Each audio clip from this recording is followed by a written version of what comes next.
आदर्श अपनी पत्नी नित्या के साथ कादीपुर के घनी पहाड़ियों में बसे डिगरी गांव में अपनी दोस्त की शादी में आया हुआ था। आदर्श की पत्नी बहुत ही खुश थी। अमन की शादी में 2 दिन बाद अचानक आदर्श को याद आया कि इन सब का दोस्त राजू शादी में क्यों नहीं आया। आखिरकार क्या प्रॉब्लम हो गई? चलो अब अमन से पूछ लेते हैं। तुम मुझे बताए नहीं कि राजू शादी में क्यों नहीं आया। आखिरकार क्या प्रॉब्लम हो गई कि शादी अटेंड नहीं कर पाया? अब बता भी दो, मैं बहुत परेशान हूँ। अरे हाँ, ये बात तो मैं भूल ही गया। दरअसल राजू की माँ की तबीयत ठीक नहीं चल रही है। राजू अपनी माँ को लेकर बहुत ही ज्यादा परेशान है। अमन की बात सुनकर नित्या भी आदर्श से लगती है। हमें राजू के घर जाना चाहिए, नहीं तो क्या समझेंगे, उन्हें बहुत बुरा लगेगा कि हम लोग डेगरी गांव आए और उनकी बीमार माँ को देखने भी नहीं गए। तुम सही बोल रही हो, तुमने तो मेरी मुंह की बात ही छीन ली।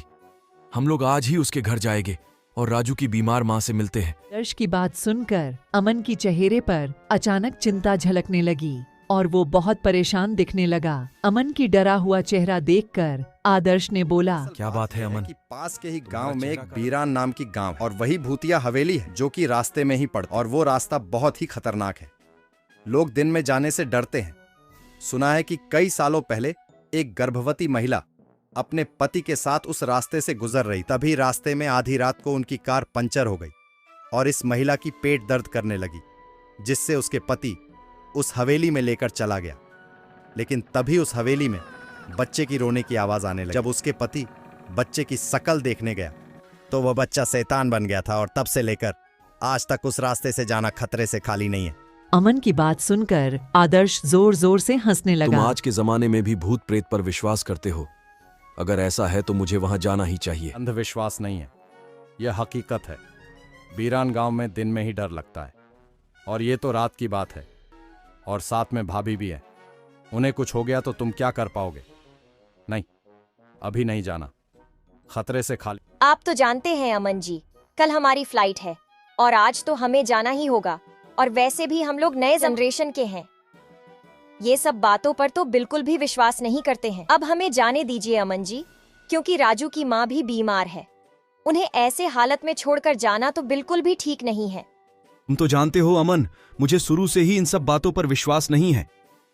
और ऐसा आदर्श बोलकर अपनी पत्नी नित्या के साथ राजू के घर के लिए रवाना हो जाता है। तभी रास्ते में बारिश होने लगती है, जिससे बचने के लिए वही हवेली के बाहर खड़े हो जाते हैं। काली रात और कुत्ते की भौंकने की आवाज से नित्या बहुत डरी हुई थी। कहीं अमन की बात सत्य तो नहीं, हमने आकर बहुत बड़ी गलती तो नहीं कर दी। नित्या के मन में ऐसी विचार आने लगते हैं। मुझे कुछ ठीक नहीं लग रहा है, शायद अमन सही बोल रहे थे। अब क्या करे, कहीं ये तो वही भूतिया हवेली तो नहीं। तुम भी ऐसी बात करने लगी।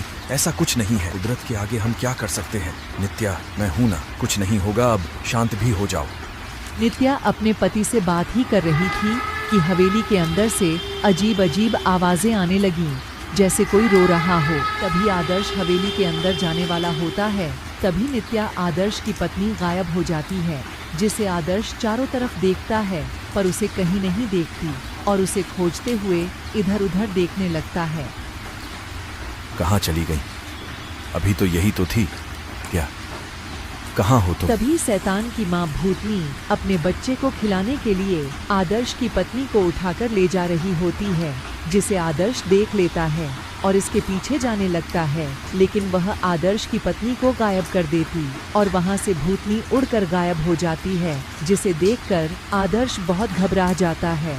तभी बारिश बंद हो जाती है। इतने में ही गांव वाले वहां आग लेकर पहुंच जाते हैं, जिसे गांव वालों को आदर्श अपनी पत्नी नित्या के बारे में बताता है। पता नहीं मेरी पत्नी को उस डायन ने कहाँ लेकर गई होगी। प्लीज आप लोग मेरी सहायता कीजिए। आदर्श की बात सुनकर गांव वाले एक दूसरे की मुंह देखने लगते हैं। दरअसल हम लोग की बस की बात नहीं, अब तो तुम्हें यही भोलेनाथ ही बचा सकते हैं। यही पास में ही उनका मंदिर है। अब तो तुम ऐसा करो, तुम्हें वहां जाकर भोलेनाथ से प्रार्थना करो। उनके मंदिर से कोई भी खाली हाथ नहीं आया है। इतने में ही आदर्श उनकी बात मान लेता है और मंदिर में भगवान से प्रार्थना करने लगता है। वह जैसे ही मंदिर से निकलने वाला होता ही है, तभी नित्या मंदिरों के सीढ़ियों पर बेहोश हुई मिलती है, जिसे देखकर आदर्श बहुत खुश हो जाता है और भोलेनाथ से प्रार्थना करता है कि गांव में सभी लोग हमेशा खुश रहे, उन्हें कभी भी कुछ की कमी न हो। ऐसे कहकर आदर्श अपनी पत्नी को लेकर वहां से चला जाता है। अगली सुबह अमन आदर्श के रूम में जाकर देखता है और आदर्श से कहता है, मुझे पता था कि वहाँ कुछ न कुछ तो होने वाला है, इसीलिए मैं गांव वालों के पहले ही सब कुछ बता दिया था। अच्छा ये बताओ भाभी ठीक तो है ना? सब भोलेनाथ की कृपा है। अगर गांव वाले उस मंदिर के बारे में नहीं बताते तो आज मेरी पत्नी नित्या जिंदा नहीं रहती। थोड़ा नित्या के सिर में दर्द है, बाकी सब ठीक है। आदर्श, खुशी की बात यह है गांव वाले बोल रहे थे कि उस चुड़ैल और उसका बेटा को भगवान भोलेनाथ ने दोनों को जलाकर राख कर दिए। अब उस गांव वालों हमेशा खुश रहेंगे। तुम बहुत ही सच्चे इंसान भी हो और भोलेनाथ का बहुत ही बड़े भक्त भी हो।